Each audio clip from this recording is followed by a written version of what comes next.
Oh, the sun is finally shining. I am thrilled about that development. It's been a heck of a wet winter and spring here. And today I'm going to heat up our lunch in the solar oven instead of on the wood stove.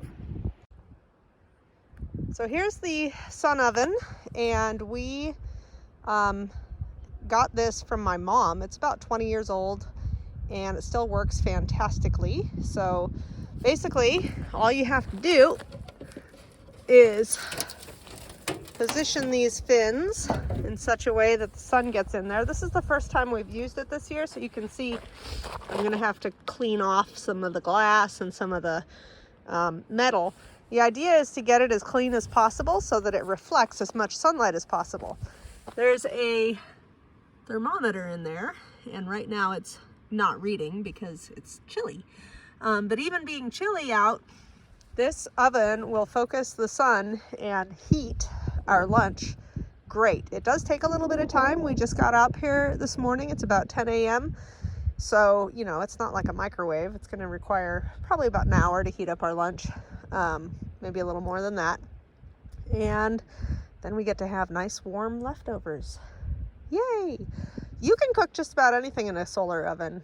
You can even bake bread in a solar oven. I've made zucchini breads and all kinds of stuff. They're fantastic because it doesn't require any fuel to cook your food.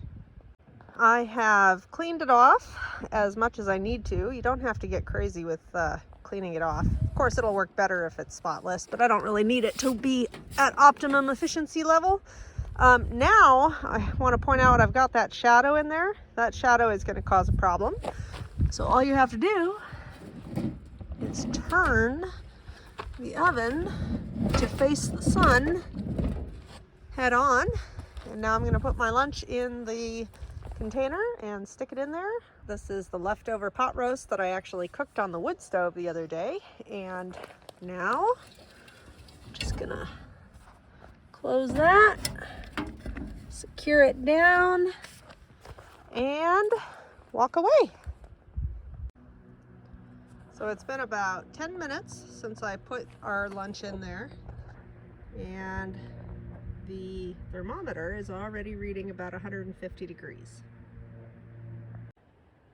It's now been about an hour and 15 minutes, and you can see the condensation is actively happening in there. Can't quite read the thermometer from out here. I can read it in there, and it looks like it's sitting at just shy of 250 maybe. I think it's time to open it up and see what happens. And now for the big reveal. So this was sitting just above 200. One thing to note is that you don't want to preheat a solar oven, because the second you open that door, you lose a bunch of your heat. So you just stick it in there cold and it'll come up to temperature. It's great for reheating stuff. Why? Clara, you want to tell everybody how much you like the pot roast that was heated in the solar oven? Tasty.